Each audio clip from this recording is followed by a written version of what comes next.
Il n'était pas seulement fou, il n'était pas un soldat ordinaire, cet homme a gouverné l'Ouganda avec peur son nom, Idi Amin.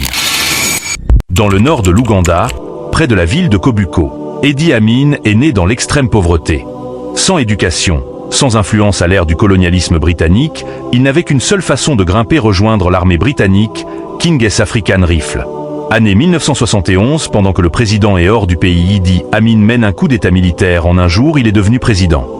L'armée s'est déplacée à l'aube, les chars ont balayé les rues, la radio était silencieuse quand elle est revenue, il y avait un nom en autorité, Idi Amin. La décision s'est transformée en cauchemar, arrestation, exécution, disparition, des centaines de milliers de personnes ont été tuées, l'État est devenu une grande prison.